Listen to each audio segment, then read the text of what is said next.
Alors aujourd'hui on se retrouve dans une nouvelle vidéo avec mes séries du moment, puisque la dernière vidéo série date de janvier quand j'étais à Los Angeles, donc ça commence à faire et depuis il y a eu de nouvelles séries qui ont recommencé, donc je vais vous partager. La première série dont je souhaitais vous parler, il s'agit de Santa Clarita Diet. Donc ça fait un moment que je l'ai vue celle-ci, quand je suis rentrée des États-Unis justement.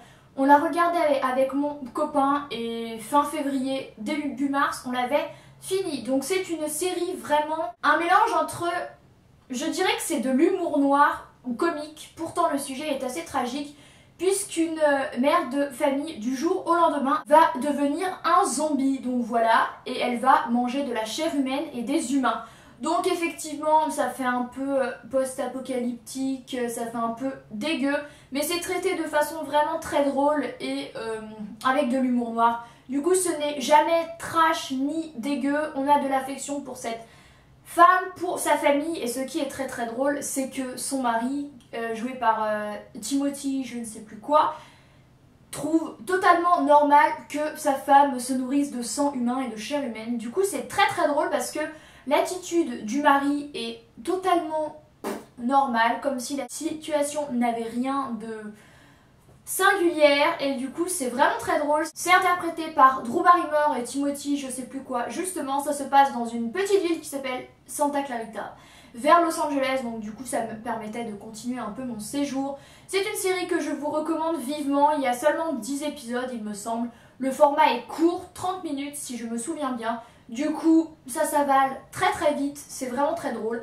et je vous conseille cette série si vous ne l'avez jamais. Seconde série que j'ai regardée pendant mon séjour à Los Angeles, donc ça fait encore plus longtemps, il s'agit des désastreuses aventures des orphelins Baudelaire.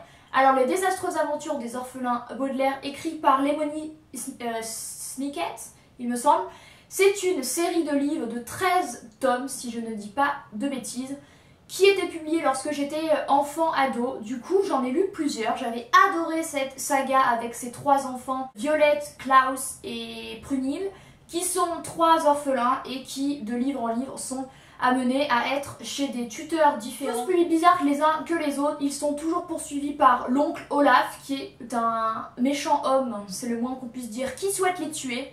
Voilà, et cette série de livres a été adaptée en série que j'ai adoré. J'espère vraiment qu'il y aura une saison 2. Il y avait 8 épisodes, il me semble, tous entre 45 minutes et 1 heure. Et bien sûr, regardez pour Neil Patrick Harris qui interprète l'oncle Olaf de façon absolument brillante. L'oncle Olaf, c'est un personnage que j'imaginais souvent quand je lisais les livres. Et c'est vrai que l'interprétation de Neil Patrick Harris est vraiment ressemblante de l'image que je me faisais de lui. Donc voilà, c'est une série vraiment très drôle, entre drames, parce qu'il s'agit tout de même d'un drame. Au fur et à mesure des épisodes, ils vont aller chez des tuteurs tous plus stupides ou méchants les uns que les autres. Et ils vont devoir deal with it, ils vont devoir faire avec. Mais drame, un peu humour, c'est fait d'une façon... Ouais, enfin franchement, j'ai adoré cette série. Troisième série, et une série dont on parle pas mal en ce moment, Riverdale. Alors Riverdale, j'ai commencé dès que c'est sorti sur Netflix. J'ai regardé au fur et à mesure des épisodes, donc un par semaine. J'ai du coup fini la saison quand elle s'est finie aux États-Unis, donc récemment. Alors Riverdale, pour celles et ceux qui n'auraient pas regardé la série ou qui ne savent pas de quoi ça parle. En fait, toute la saison 1, donc de 12 épisodes, 13, est centrée sur la mort de Jason Blossom, qui est un adolescent qui habite Riverdale, qui a une sœur jumelle qui s'appelle Cheryl. Et tout au long des épisodes, en fait, on va devoir découvrir l'intrigue, c'est qui a tué Jason Blossom, vu que dès le premier épisode, Jason a été tué, sa sœur est désemparée, sa famille aussi forcément. Et on va suivre des lycéens de son lycée, donc il va y avoir Veronica, Elizabeth, donc Cheryl, il va y avoir Archie et Jughead. Et en fait, ça va les mener à l'assassin. Et c'est vraiment une série, disons, dramatique. Il se passe des événements forcément dramatiques. Et c'est traité de façon, je trouve, pas trop teen movie américain, vu que ça ne fait pas trop cliché américain avec la pom-pom girl, la machine, la truc, c'est un peu moins dans les clichés, même si il y a un peu l'étudiante modèle, le footballeur, le marginal, mais l'histoire est tellement assez dramatique finalement qu'on passe outre et j'ai vraiment adoré. Il y aura une saison 2 à l'automne apparemment, ils ont réenchaîné très rapidement. J'adore les acteurs, ils sont vraiment très bons, je les suis tous sur Instagram, voilà c'est très cool. Et je vous conseille fortement cette série. Quatrième série pour rester dans la même veine que j'ai commencé soit juste avant, soit juste après, mais à peine à une semaine d'intervalle, je me souviens, c'est 13 Reasons Why. Forcément, la fameuse série, je me devais d'en parler, tout le monde en a parlé, tout le monde l'a vue, tout le monde l'a critiquée, tout le monde l'a encensée, elle a été pas mal controversée, je fais des rimes, ouais, je suis une poète, mais personnellement, j'ai beaucoup aimé cette série parce que je trouve que le suicide, notamment chez les jeunes, est encore un sujet tabou, duquel on parle très peu, alors qu'il y en a de plus en plus, dû notamment aux réseaux sociaux, à internet et à une nouvelle forme de harcèlement qui est le cyberharcèlement. Et en fait, on va suivre une fille qui s'appelle Hannah Baker, qui dès le premier épisode meurt, en fait elle se suicide, et durant les 13 épisodes on va essayer de comprendre pourquoi elle s'est suicidée. Donc pendant les 13 épisodes elle va donner 13 raisons pourquoi elle s'est suicidée grâce à des cassettes qu'elle va envoyer à un des adolescents de son lycée dès le premier épisode, et cet adolescent va l'envoyer aux autres, à tous ceux en fait qui sont impliqués, à tous ceux en gros à cause desquels elle s'est suicidée. Et dès le premier épisode, on va suivre Clay, qui est un adolescent assez banal, qui n'a pas de caractéristiques spécifiques, et qui va écouter toutes ces cassettes. Bien sûr, ça va lui faire beaucoup de mal, vu qu'il aimait bien Hannah. Il était même amoureux d'elle, ils travaillaient ensemble. Et durant ces 13 cassettes, il va voir un peu toutes les personnes qui ont fait du mal à Hannah. Et honnêtement, à la fin, on comprend pourquoi elle s'est suicidée. Alors c'est terrible ce que je dis, je pèse mes mots parce que c'est très compliqué comme série, parce que on en arrive vraiment à comprendre pourquoi elle fait l'acte qu'elle a fait. D'ailleurs la scène est très violente, j'ai pas pu regarder, ça m'a retourné l'estomac et le cœur également, parce qu'on sait très bien que c'est ce genre d'événements qui arrivent dans la vraie vie, ce n'est pas fictif, et c'est pour ça que cette série m'a autant prise aux tripes, c'est parce que c'est la réalité et ce n'est pas du tout ni exagéré ni diminué, et c'est cet aspect là que j'ai beaucoup aimé. Alors évidemment c'est tragique, c'est dur, ce n'est pas une série humoristique, mais ce n'est pas le but. Le but très clairement était de faire réagir, était d'éveiller les consciences, de dire au bourreau que un petit geste, une petite humiliation d'un camarade régulièrement tous les jours, et ben ça peut avoir un impact colossal qu'on sous-estime concrètement. Et moi ça m'a rendu malade vraiment, parce que je suis un peu sensible et tout, et je peux vous assurer qu'à la fin on se met à sa place et on se dit mais pour la moitié de ce qu'elle a vécu, je pense que je l'aurais fait. Donc je conseille à tout le monde de regarder cette série, je pense que ça vous réveillera un peu, et même si vous n'êtes ni des bourreaux ni des victimes, c'est tout de même bien qu'il y ait ce genre de série, je trouve. Et voilà, il y aura une saison 2 que je regarderai. J'ai beaucoup aimé les acteurs, l'histoire, ils sont tous très bien. Bien sûr, ça fait quand même un peu cliché américain au niveau des pom-pom girls, des joueurs de baseball, de basket, de machin, enfin de football américain d'ailleurs. Après, ça ne va pas plaire à tous, je sais, mais je pense que c'est vraiment une série nécessaire. Cinquième série, il s'agit de Girl Boss. Alors, Girl Boss, ça se situe à San Francisco, donc étant donné que j'ai adoré San Francisco, je vous mettrai ma vidéo en barre d'infos si vous ne l'avez pas vue. Mais lors de mon séjour de 1 mois à Los Angeles, j'ai pu passer un week-end à San Francisco, ou plutôt une journée, et c'est tout. Et j'ai adoré littéralement cette ville.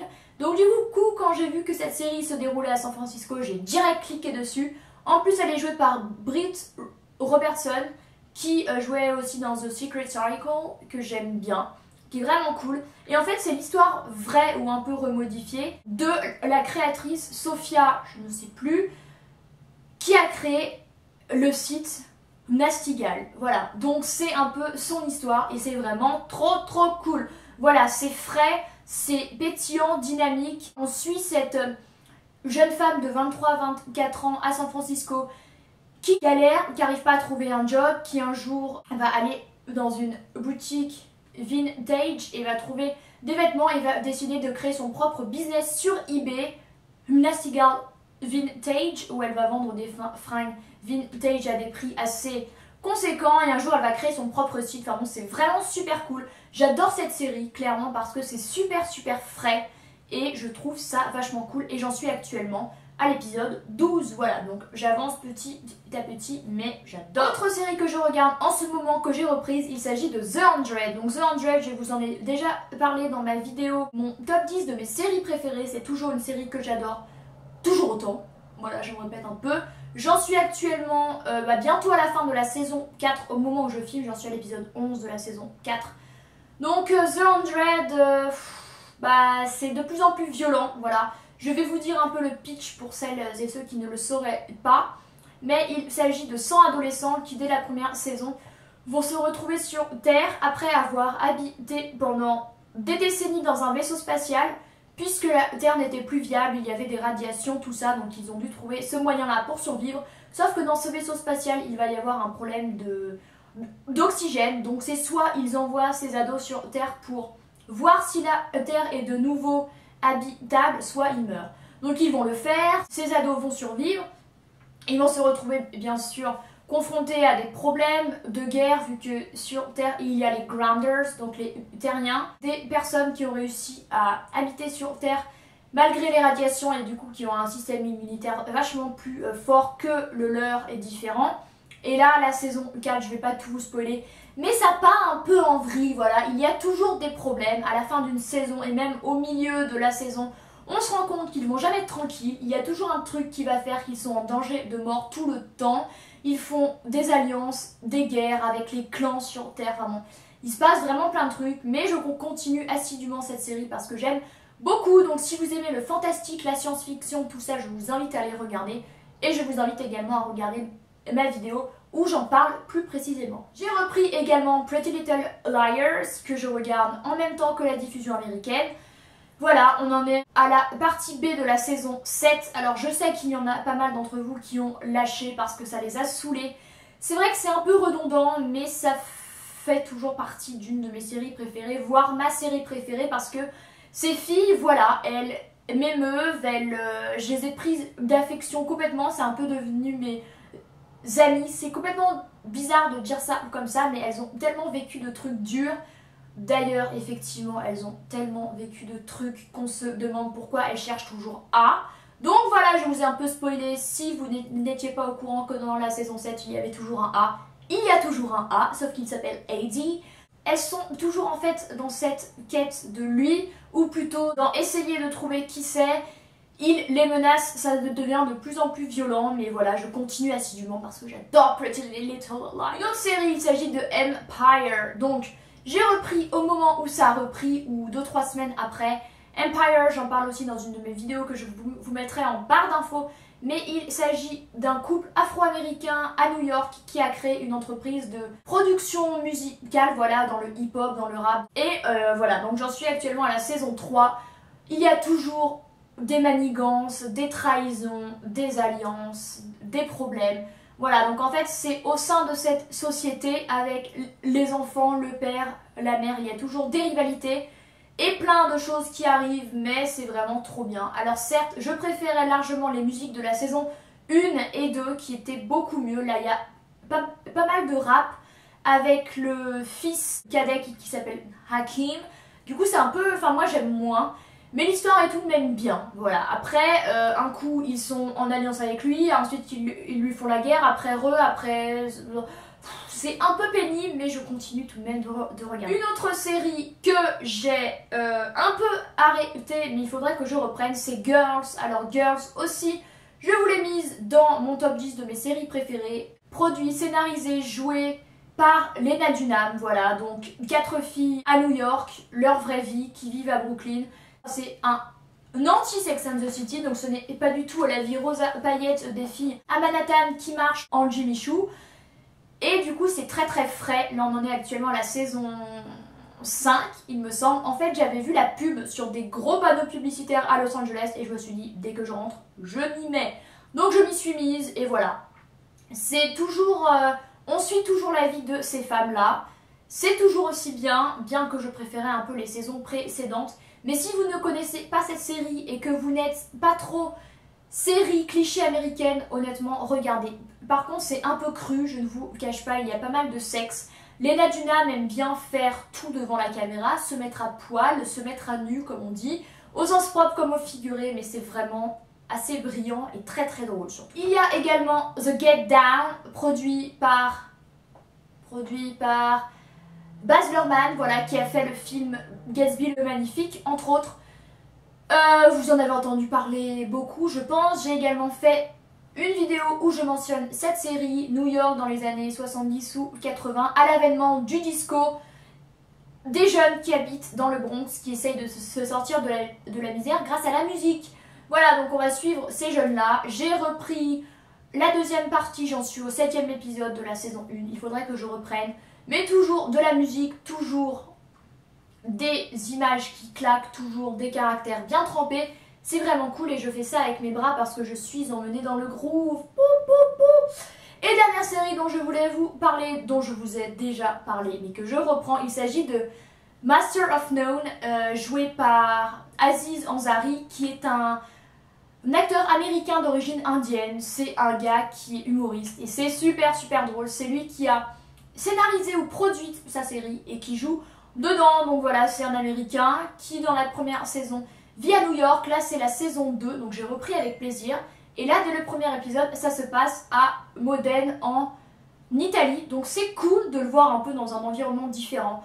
C'est un homme, voilà, il sait pas trop ce qu'il fait de sa vie, mais c'est vraiment drôle. Il se cherche un peu, il essaye des trucs avec les filles, il essaye des expériences dans sa vie. Et c'est vraiment très rafraîchissant, je trouve, voilà, avec un format assez court de à peu près 30 minutes. Voilà, j'espère que cette vidéo vous aura plu. Elle a été un peu longue, mais j'avais pas mal de choses à vous mentionner. N'hésitez pas à mettre un pouce en l'air si la vidéo vous a plu et que vous souhaitez de nouvelles vidéos séries. Je vous mets tous les liens de mes anciennes vidéos séries en barre d'infos pour que vous alliez creuser si ça vous intéresse. N'hésitez pas à vous abonner à ma chaîne, je publie toujours une vidéo par semaine et moi je vous retrouve la semaine prochaine. Salut à tous!